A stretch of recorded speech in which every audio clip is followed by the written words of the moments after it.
Hey, this is Kyle Crawford from Strong Dads. Strong Dads podcast would love to thank the Crimers Beer House for coming alongside of us. The Crimers Beer House was started in 1982 by the Crimer family, and since that time, they have definitely become a Cincinnati favorite. So if you're looking for an incredible meal in an incredible setting, definitely go down to Route 128 and check out the Crimers Beer House. All right, hey guys, what's going on? Welcome back to another episode of Strong Dads. Merle, how you doing today? Sorry, I took a drink at the wrong time. Well, you know how I'm doing. Look what I'm doing. Come on. Yeah. I mean, look at this. Are you serious? Yeah, look, I got orange and black. He's got orange. Woo! Go Bengals, man. This is our pre-Super Bowl recording. I like it. This is a once-in-a-lifetime event, so we're going to take full advantage of this today. Hold on. Yeah. What? Once in a lifetime for me so far. Well, I mean, technically speaking, I guess the second time. Right, yeah. But for you, this is how many times have you? Well, what I really should say, this is a once in a lifetime potential still. Okay, Because yeah, there we go. we still have not secured the win. That's right. Okay. Right. So yeah, if you are a Bengals fan, you are of at least how old are you? 33. Yes, I'm 33. Yep. So 33 years. It was the 88-89 season, right? It was the last time they made it. Yeah.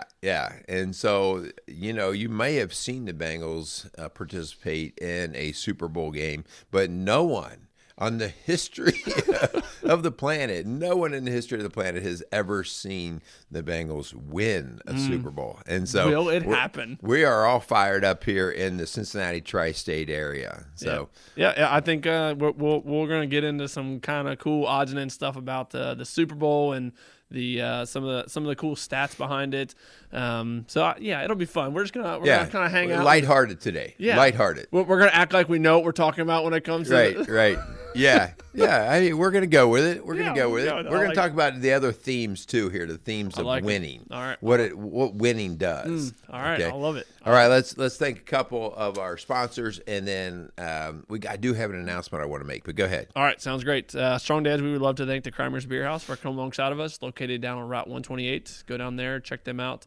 Let Mark know we sent you down there. Let him know how much we appreciate them. So thanks so much for Crimers Beer House. All right. I also want to thank Casey's Outdoor Solutions for coming alongside of Strong Dads. So Casey has been a strong supporter of the work that we do here. So for all your gardening needs, landscape, and even gift ideas, go down to Casey's Outdoor Solutions, located outside of Lawrenceburg, Indiana.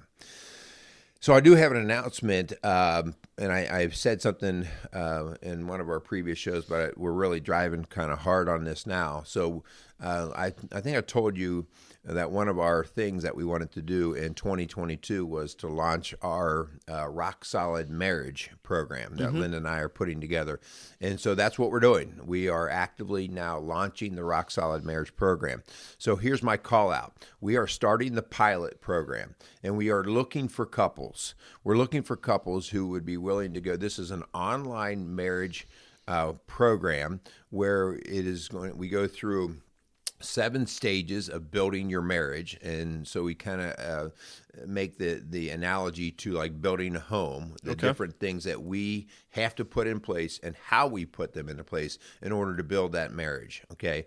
And so it's a pilot program. So we are estimating it's going to take probably about 10 to 12 weeks. Okay. Even though there's 7 stages, a couple of them will go quickly. Some of them are going to be a week or 2 long. So anyway, if you are interested in doing this, then I ask you to message me, contact me. You can get me at hutch at rocksolidfamilies.org, or you could call our office at 812-576-7625 and just say, hey, I would be interested in the Rock Solid Marriage program because we're looking for couples. We will screen you because some things that we're looking for is, are you going to be committed to do the work? All right. Are you understanding the health that you're bringing in? Like if one of you is dealing with a separate issue, a mental health issue or whatever, and that's contaminating the marriage, then we want to screen that out because we want to make sure people get help first for that problem, and then that we can help the marriage. So are you guys only looking for marriages in need currently for this pilot part, or is it just a call out for anybody that is looking to possibly try it out? anybody who'd like to try it out. Sure. Okay. Anyone who'd like to try it out, because we're going to hit a lot of areas, and we are going to say that we are going to help improve your marriage, no matter its condition or state. If you were in a severe state, like we are ready to divorce, we really do want to talk to you first, because maybe that is a little bit more intensive than what this program is going to intend to do. Okay. So anyway, give us a call. There is a cost to it.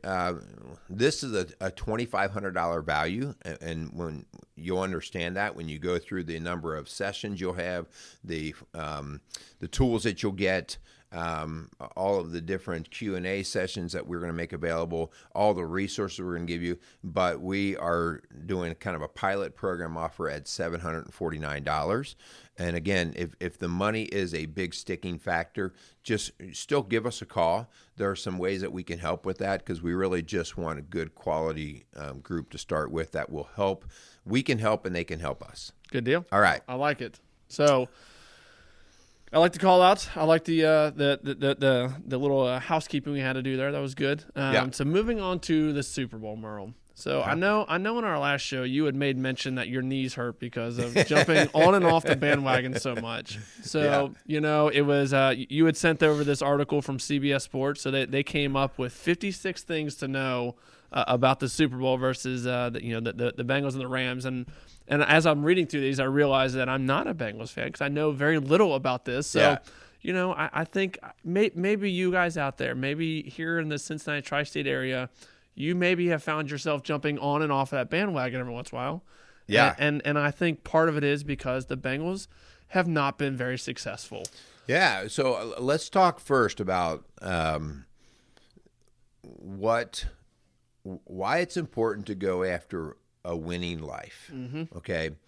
And, the whole Bengal organization, and this is not going to be a bashing of the Bengals or anything, but the whole Bengal organization has struggled with winning over its years, and that's not new news. Sure. Okay, I mean they've had their seasons of winning, but much more of losing. Yep. And so losing comes at a cost. Yep. It comes at a cost, and I think it's really important for us to look at that in our life as well. The cost is that people lose heart, people lose interest, people have a hard time investing.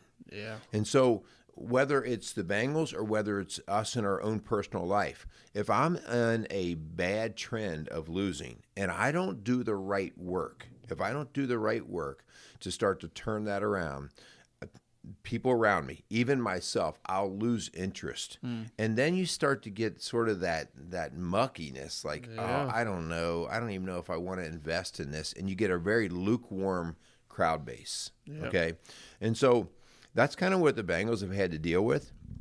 And it's really a shame because one of the things that we do know about our Cincinnati area is it's a blue collar, love to get dirty, in the dirt sort of town. I mean, and so that football does ring with this town. Yeah. Okay. Kind of like Pittsburgh and those kind of towns. But Cincinnati has just been desperate for so long that many of us have become very half-hearted. Yeah. Right? Well, when you were talking about the idea of when you see or you are part of, not being successful, right? It's hard to continue to invest in that. And you hear that a lot from this area, people who say, I was a diehard Bengals fan for 20 years. I was a season ticket holder.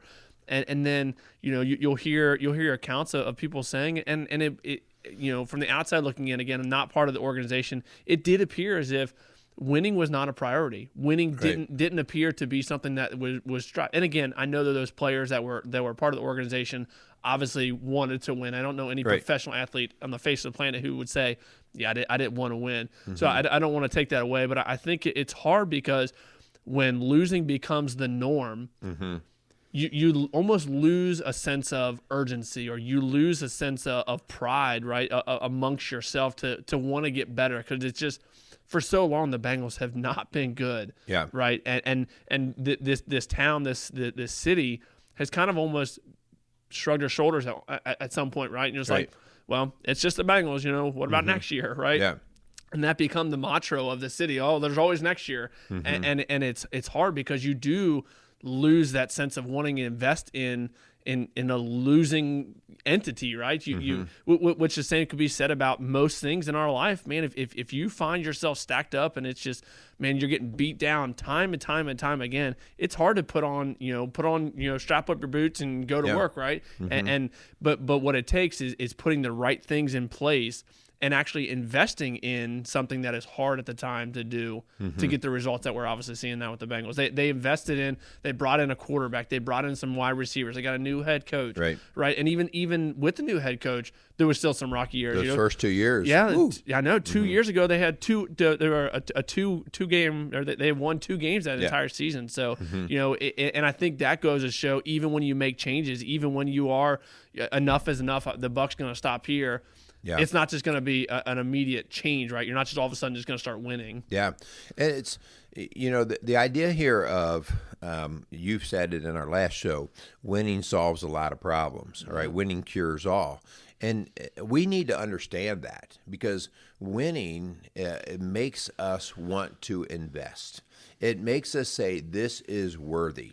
And so, like, if I have a string of losses and I start to lose hope, then people start to lose their ability to work for it. And so if I'm talking about a marriage, and if I have one loss after the next, okay, a break in trust, infidelity issues, just not loving the other person right, and it goes on day after day after day. All of a sudden, we become, and this is what we talk about in the marriage world all the time, all of a sudden, the hearts become hardened. And when the heart becomes hardened, I mean, it's really tough to revive that. In Cincinnati, the community, it was kind of like that love affair between the fan base and the team itself. It was like, oh my gosh, how much longer can we have this lack of trust, these failures? And you watched the hearts get hardened. And it was funny, because every time you'd get a first-round draft, or we'd get a new coach, you'd see a little bit like, so you're telling me there might be a chance, right? Like, so that just, it speaks to the craving for winning in this town. Yeah. Like, man, we just kept hanging on. There'd be a lot of towns that would be like, football's just really not that. This team can come and go, all right? And the organization did a lot of things that really made this town kick back. I mean, back when they built Paul Brown Stadium, I mean, that came at the taxpayers' cost, and it wasn't cheap. It was like $500 million price tag. I think they used that deal as an example of what not to do for future builds. Right? Yeah, and they kept saying, we're going to put out a great product. We're going to put out a great product. And again, here's my point. My point is, the organization should be a lesson to us that if you're not winning in life, then you need to personally start figuring out what you need to do to win. Because if you're not doing the things to win, eventually the people around you, they will start to pull away. Yeah. They will grow cold. They will become hardened. Right. And even you will become hardened. Like, one of the problems that we've seen in the organization at the player level is that once these guys played for the Bengals for a couple of years, and they saw that it wasn't going to change, then there was always this dissent in the locker room. Yeah. And again, I'm not here to point fingers at those guys. That's what happens with losing. Yep. Like nothing's ever going to change here. Yep. Nothing's going to change. And if the average NFL season or career is about 3.5 years. Sure. And if I only have that short of time, I need to look elsewhere. So I'll start being a dissenter so they get rid of me. Yep. Well, that's the nature of the beast. That you bring up a great point, because that's what I was thinking, man. When it comes to losing, whether it's in your marriage, whether your marriage is not moving in a direction that would be considered winning or successful, like you're up against some tough times, or whether you're an NFL team that is constantly losing, I think the fingers get pointed a lot. I think that's when there are a lot of pushbacks, when there's a lot of failures that go on, I think the natural instinct is to start pointing those fingers and say, well, it's the head coach. Well, it's the defensive of players. It's the offensive players. It's the quarterback. It's whatever. And the same can be said about your marriage. And I feel like a lot of times it's like, well, the kids are a distraction, right? She doesn't put forth the effort that I want her to, so on and so forth. And what you just said, I think, is so true. It's we need to take a step back as strong dads and realize that it is on us. Like, Right. We talk all the time on this show that just take ownership, right?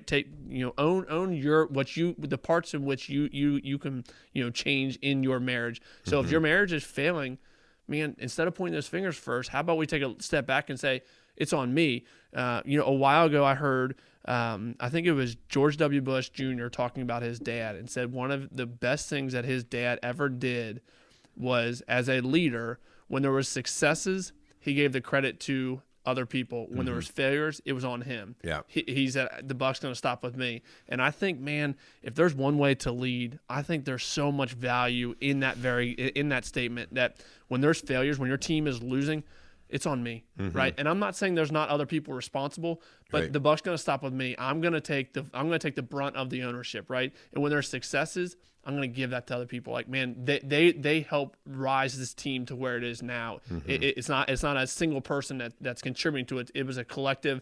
These guys put in the work, and now they're obviously winning. Yeah. Let's talk a little bit about that. The idea of how I get people then to get in a trend to win. Okay. And I do think that this starts for us strong dads. It actually starts with us. And when we look at keeping the analogy going, the comparison between us and the Bengals, this all starts from top office vision. All right. That top office. And in your case, in your marriage, your top office. Okay. In other words, you're running the show. As a strong dad, it is your vision. All right. And so one of the things that we notice as Cincinnati fans over these years is that head office, top office, seem to really lack vision. They lacked vision. And Mike Brown had been accused of many times, he's a good businessman, but he's not a good football man. He didn't have a vision for football. Now, his father, Paul Brown, the opposite was true, right? Like, man, that guy had vision for football, what it would take to actually go out and create football that was winning. And his son was arguably probably an incredibly talented businessman, just because he got the taxpayers to build stadiums. He's been profitable, these kind of things. But if the goal is to produce a great product, he did not have vision for that. And so it starts with us, guys. In your home, if your marriage, if your family is struggling, stop looking at your wife, stop looking at your kids. You are head office. All right. It is your vision that you cast and you start to drive that's going to bring home the Super Bowl for your life. Okay. And I'm not sure exactly what has changed. I know that the Brown family, the daughter, Katie, and her son or her husband have now kind of risen up to be, I think, much more operative in maybe that vision casting. I don't know. I don't want to speak out of realm there, but that whole idea that something changed, and I think the fans drove a lot of that, right? Like Marvin Lewis was not the worst coach in the world. He actually did bring a number of wins. Sure. Right? But something changed in the vision casting. Yeah. And the fans said, we want more. We have a better vision for winning than the head office does. I love that. Okay. Yeah. And so that's almost like your kids craving for your marriage to work better than you do. Right. And the kids screaming, we want better, mom and dad. We want better. Okay. And that's kind of what was happening in Cincinnati with the fan base. We want better. And so much pressure from the kids, the fans, hopefully woke up central office to say, oh, we really do need to do something differently. Yeah.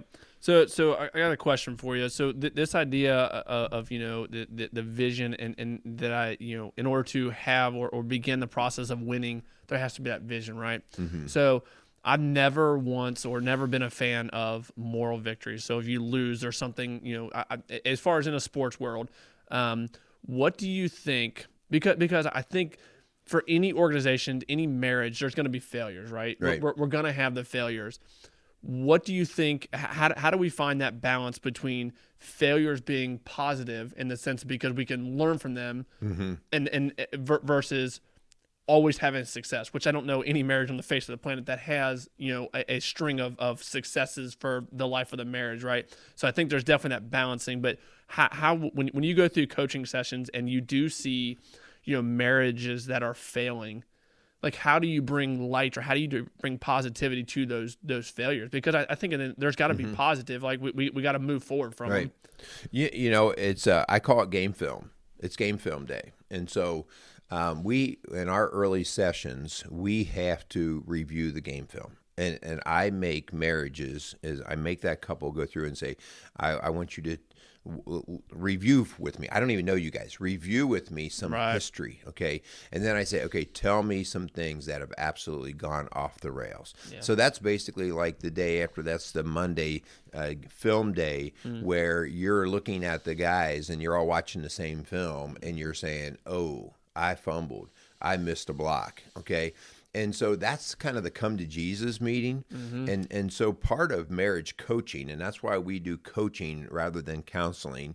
We do coaching from the aspect of we're going to review some game film and we're going to have some hard talks. And once we start to identify, you do have to identify and you have to bring out the ugly pain. Sure. Okay, you do. And because motivating forces here for our marriages are pain and pleasure. Right? And lukewarm is the worst place you want to be. Sure. It's the worst place because you don't. So I think of the Marvin Lewis years as being lukewarm. Sure.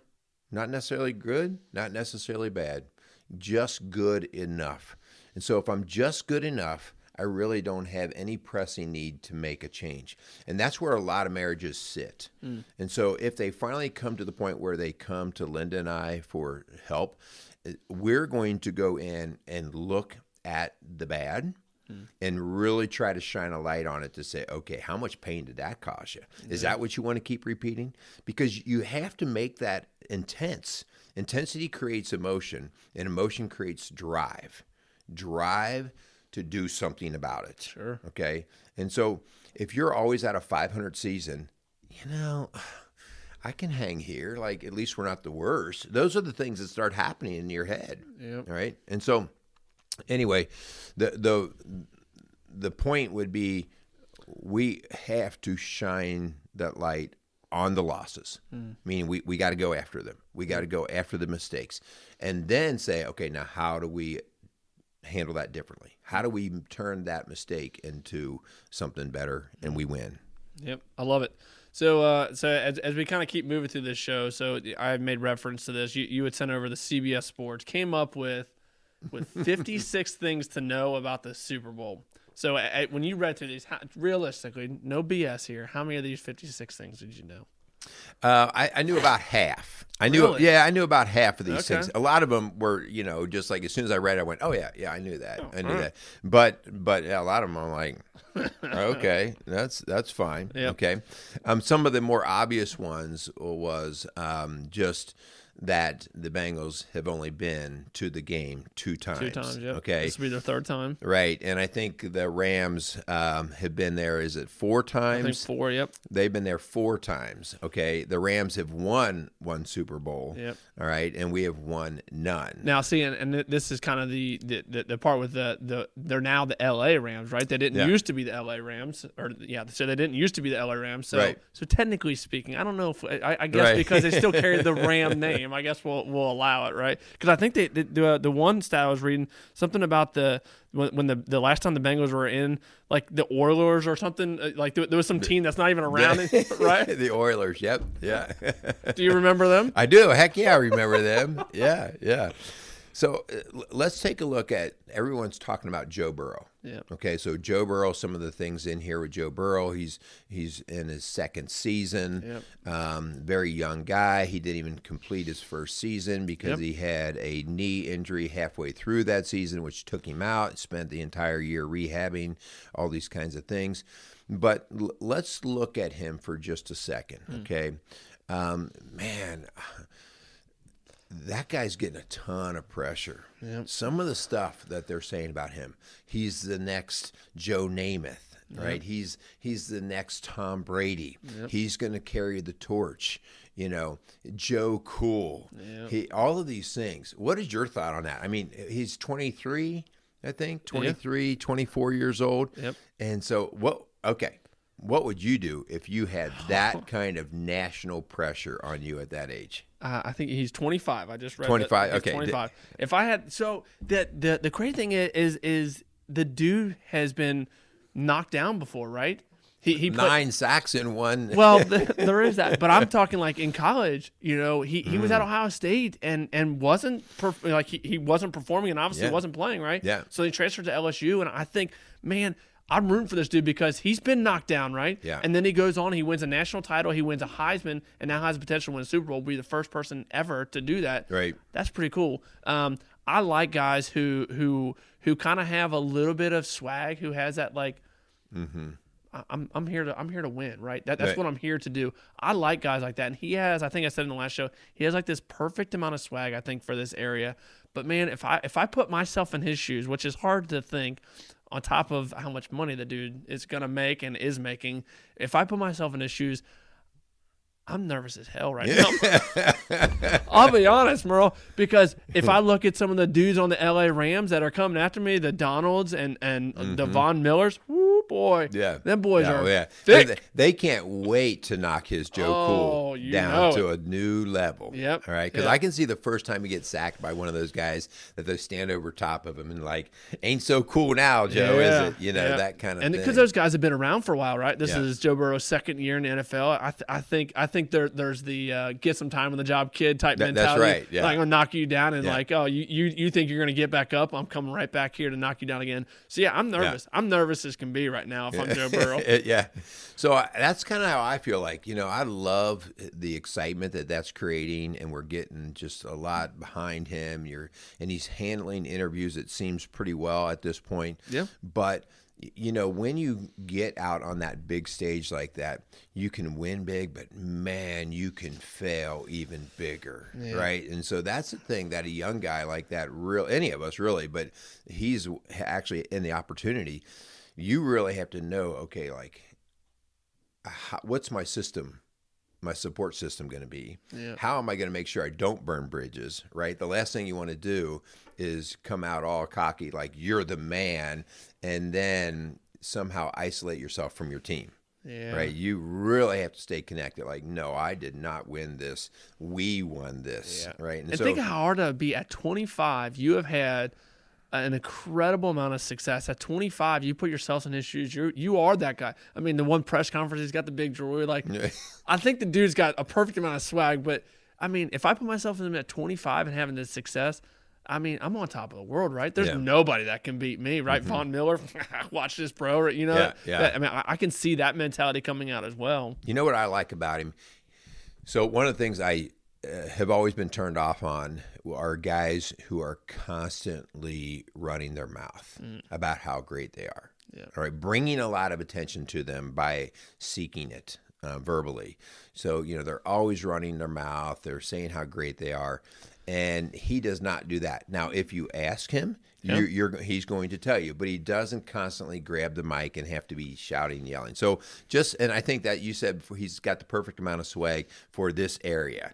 Like the Cincinnati folks tend to be a little bit more like, no, don't be telling me about how great you are. let me just see it. Let me see it. And remember Chad Ochocinco? Oh, yeah. You know, I mean, people either loved Chad or hated him because he couldn't shut his mouth, right? And I think he brought on a lot of his own haters just because sometimes, like Chad, the more you run your mouth like that, the more people can't wait to shut it. So, well, so let's look on the other side of the ball. So the LA Rams, right?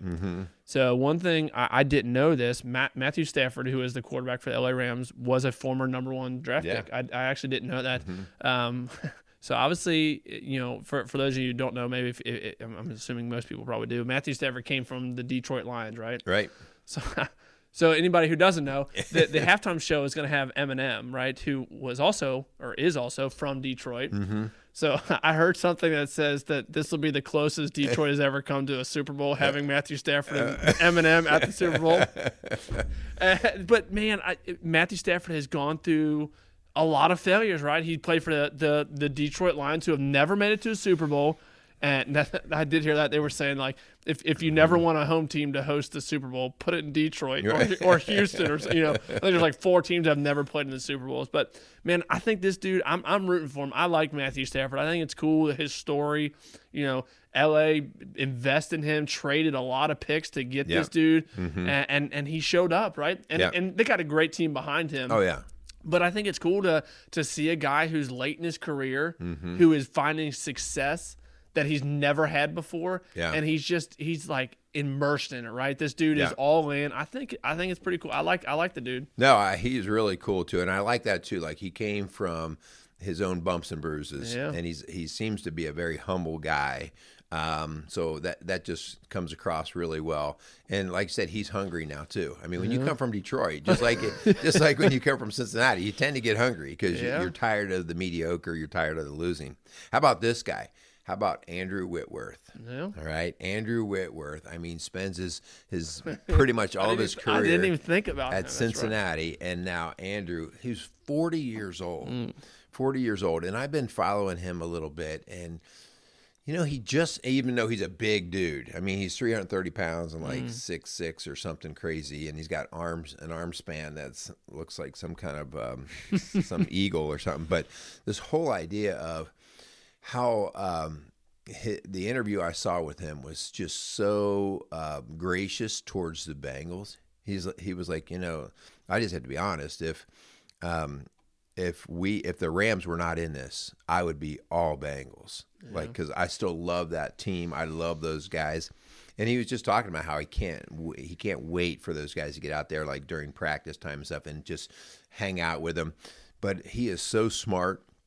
He is so good at his game. At 40 years of age, he has adapted with his age to keep playing at the highest level. So, I mean, he's a class act. I'm looking forward, to just seeing him. And again, obviously we want the Bengals to win, but I would love to see him have a great game. Yeah, that's cool. Yeah, I think, there's something to be said, similar to what I was talking about with Stafford, and you brought up a point where I think is really cool. Man, if you've been in a place in your life, you old folks that have been beat up before, right? Like, I mean, I think naturally, I think I've heard you say you've never met a cocky old man, right? Because they've gotten beat up so many times. And I think the two guys we just talking about are a perfect example. They have been beat up before, so there's only one place to be, and that's just in a humble position. Like, hey, man, I love the experience I've had, with the Bengals or with Detroit. I'm here now, and I'm all in. And I think it's pretty cool. How can you not root for something like that? Right. No, I'm all for it. It's going to be fun. I think you have two teams here that both I like that they're not the Patriots. I like that even though I've been a fan of Tom Brady's here the last few years for just the amazing feats that he's done. It's cool that he's not in. And so and it's really cool then that we have somebody in the party. So well, they said that the first time there's been the 2 4 seeds. 4 seeds playing. Yeah. That's pretty neat. So okay, so let's start to wrap it up. Right. What's the final score? Final score, I'm going to say, so currently the Bengals are not favored. They're expected to lose by 4 or more is the spread. That's the spread, yeah. So I may or may not be betting on that.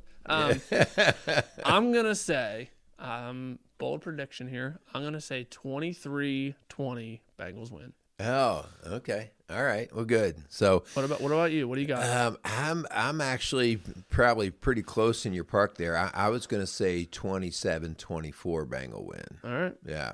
So I think we're both in that mid-range score. And so probably going to be McPherson kicking the game winner. Seems to be the MO. He's kind of got a trend going here. Why ruin it now? Well, have you ever noticed, like, anytime the announcers always point out how successful a kicker is? Oh, he's perfect. He's been, he's never missed a field goal from this. Oh, I know. And they always miss it. Well, apparently McPherson is that, right? He's like he's incredible, and he's getting all the raves. I don't think you can find his jersey right now. Right? Oh no, you can't. Yeah. So you watch. We'll see how true of a Bengal fan you are. And McPherson misses the game-winning field goal to win the Super Bowl. He's the worst kicker. He's awful. It's going to be 21-20. LA's winning, and the Bengals are going to have the ball to kick the game winner. And he's going to miss. Here's what I'm dreading. I hope not. If the Bengals lose, I can't imagine how bad my knees are going to hurt on Monday. You jumping I'm off? jumping back off, man. I'm jumping off. All right, we want to thank you guys for listening to Strong Dads, and we do. Let's just have some fun. Let's celebrate this weekend. Let's celebrate the win. But I do think a takeaway message is that if you're not winning in your life, it is on you. Yep. It is on you. You are the head office. You are the one who drives the vision for making the changes. And if you don't like where you are, then get to work. All right. Yep. Winning comes from you first. And we can't be finger pointing at players, and the players in our life, of whether it's the wife or whether it's the kids or whether it's the job. It's you, dude. It's you. Make the changes, get the vision for what you're going to do, and start putting into work. And again, that's what we're hoping here for our Bengals. I almost said Bungles. See, Bungles? that's what happens all these years. All these years, they went from Bengals to Bungles about 15 years ago. Now everyone's Houday, right? Houday. They're selling 6 packs of Houday beer again. That's awesome. Anyways, yeah, thanks so much, Crimer's Beer House, Casey's Outdoor Solutions, for coming alongside of us. As you had said, Murrow, at the very beginning of the show, if you guys want to check out the pilot program that Murrow and Linda are doing with marriage coaching, man, check them out. Let them know you're interested and come alongside and see what that's all about. If your marriage is struggling, man, reach out. Murrow and Linda, I know, would love to come alongside you guys and work with you through that. So really do appreciate you guys. Keep going out there and being some strong dads and share the heck out of this show. We really do appreciate you guys. Yeah. If you want to be a winner in your marriage, check out Rock Solid Marriages. And again, that would be a great way to start changing the head office. I love it. All right. Go out there and make some strong dads. Go Bengals. Go Bengals. Houday. Houday! Casey's is a premier garden center and gift shop located in Lawrenceburg, Indiana. Casey's offers a wide selection of plants, landscaping materials, home and garden decor, and gifts for every occasion. Casey's is committed to providing exceptional service, a unique shopping experience, and value to every customer. Stop in and see what makes Casey's so unique. Located at 21481 State Line Road, Lawrenceburg, Indiana, or call 812-537-3800. Let Casey's help you add beauty to your home.